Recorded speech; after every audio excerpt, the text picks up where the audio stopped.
خشک پتھر کی رگوں میں منتظر سیرابیاں، خشک پتھر کی رگوں میں منتظر سیرابیاں، تشنگی کی آگ سینے میں لگا کر دیکھیے.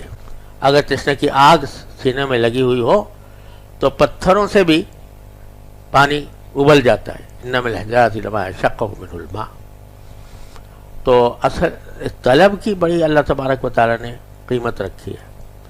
طلب کی وجہ سے کہاں سے کہاں پہنچ جاتا ہے انسان.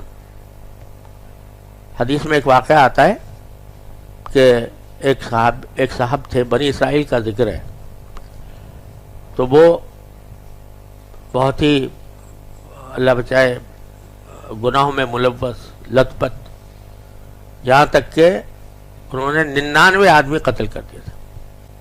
تو وہ جب 99 قتل کر دیے تو اس وقت کچھ ہوش آیا کہ بھئی میں نے تو اتنے بڑے گناہوں کا ارتکاب کر لیا ہے، کیا اس سے بچاؤ کا کیا راستہ ہوگا.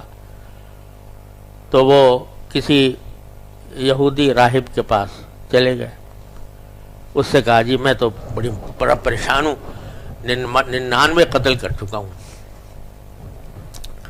99 قتل کر چکا ہوں، تو اب اس سے توبہ کی کیا صورت ہے، میں جہنم سے کیسے بچوں گا.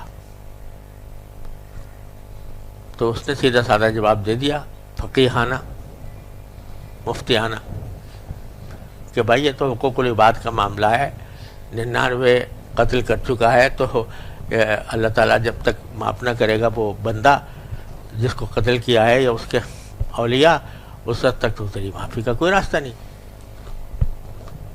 اور بس اب تو جہنم کا ایندھن ہے. تو اس نے کہا کہ اچھا کوئی راستہ نہیں میرے لیے. کہا نہیں کوئی راستہ نہیں. کہا کہ چلو اب 99 کو 100 ہی کر دیتا ہوں. تو اس نے اس کو بھی قتل کر ڈالا کہ تو مجھے کہتا ہے جہنم میں، تو چل میں بھی جہنم میں، تو بھی دنیا سے تو کم از کم رخصت کر دو. بعد میں کوئی عارف ملا. یہ تو تھا کون؟ مفتی، سمجھے، اور فقیہ. بعد میں ملا کوئی عارف، معرفت رکھنے والا. تو اس سے جا کے پوچھا کہ بھئی کیا طریقہ ہے.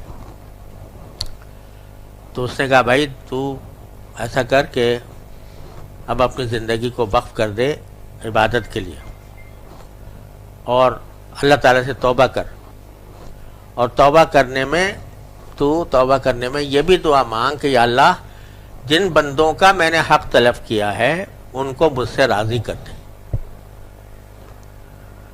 یہ دعا مانگ، اور اب کسی ایسی جگہ چلا جا کہ جہاں پر تو عبادت ہی کر سکے، اور یہاں سے یہ جو دنیا جس میں تو ملوث رہا ہے اس کو چھوڑ دے.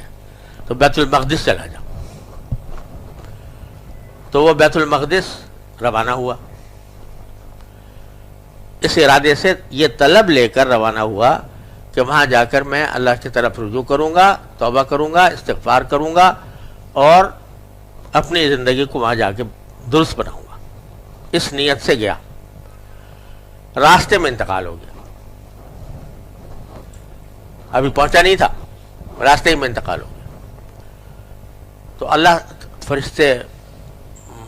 فرشتوں سے اللہ تبارک و تعالیٰ نے فرمایا کہ ذرا دیکھو کہ یہ جہاں سے چلا تھا وہاں سے مرنے کی جگہ تک کتنا فاصلہ ہے، اور جہاں مرا ہے وہاں سے بیت المقدس کا کتنا فاصلہ ہے. تو معلوم ہوا کہ بیت المقدس کی طرف ایک آدھ قدم زیادہ تھا. کہا کہ بخش دیا میں نے بندے کو بخش دیا، کیونکہ یہ چل پڑا تھا اور ابھی آدھے راستے سے بھی زیادہ اس نے قطع کر لیا تھا، لیکن طلب لے کے چلا تھا. تو اس طلب کی برکت سے ہم اس کو معاف کر دیتے ہیں. اور یہیں سے ہمارے حضرت والا حضرت حکیم الامت قدس اللہ تعالیٰ سرہ، ان کے ہاں نا امیدی کا گزر نہیں تھا. حضرت تھانوی رحمۃ اللہ علیہ کے ہاں، حضرت رحمۃ اللہ علیہ کی تعلیمات میں یاس اور نا امیدی کا گزر نہیں تھا.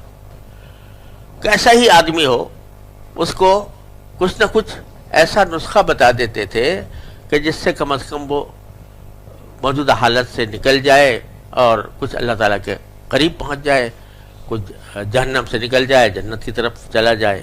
ہر موقع پر ان کا یہ آپ دیکھیں گے حضرت کے مواعظ میں، ملفوظات میں، ہر جگہ نا امیدی کا گزر نہیں۔ تو انہوں نے اس واقعے سے یہ استدلال فرمایا کہ عام قاعدہ تو وہی ہے جو مفتی صاحب نے بتایا تھا، کیا حقوق العباد کا معاملہ ہے، نہ توبہ کارگر ہے نہ استغفار کارگر ہے جب تک کہ بندے نہ معاف کریں۔ لیکن حضرت فرماتے ہیں اس سے پتہ چلا اس حدیث سے کہ بعض اوقات، یعنی یہ قاعدہ تو نہیں ہے، لیکن بعض اوقات اللہ جل جلالہ اپنی رحمت سے ایسے شخص کو بھی اس طرح معاف کرا دیتے ہیں کہ جن کے حقوق اس نے پامال کیے ان کو راضی کر کہ یہ میرا بندہ ہے، لیکن بہت اس نے طوفان مچایا ہے، تمہارے ساتھ زیادتیاں کی ہیں، تمہارے ساتھ ظلم کیا ہے، جب تک تم معاف نہیں کرو گے یہ معاف نہیں ہوگا، لیکن میں تمہیں اتنا دوں گا تمہاری معافی کے بدلے میں کہ تمہارے بھی بارے کے نیارے ہو جائیں گے، اور اس کی وجہ سے پھر میں یہ بھی معاف ہو جائے گا۔ تو فرمایا کہ جس شخص نے کبھی حقوق العباد میں اتنی کوتاہیاں کی ہوں کہ سب لوگوں سے معاف کرانا مشکل ہو، اس کے لیے بھی یہ راستہ ہے۔ راستہ کیا ہے کہ توبہ کرے، استغفار کرے اور اللہ تبارک و تعالیٰ سے مانگے کہ یا اللہ اپنے رحمت سے میرے صاحب اصحاب حقوق کو راضی فرما دیجئے۔ تو اگر وہ طلب صادق سے اس نے توبہ کی ہوگی اور طلب صادق کے ساتھ اپنے حالات کو درست کرنے کا ارادہ کیا ہوگا اور اللہ تعالیٰ سے مانگے گا، تو کچھ بعید نہیں ہے کہ اللہ تبارک و تعالیٰ اس کی برکت سے اس کو معاف کرا دے۔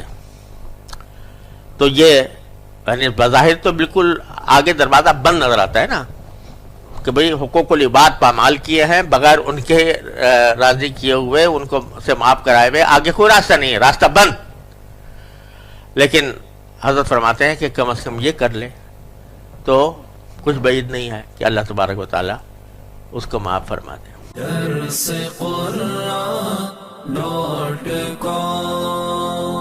www.darsequran.com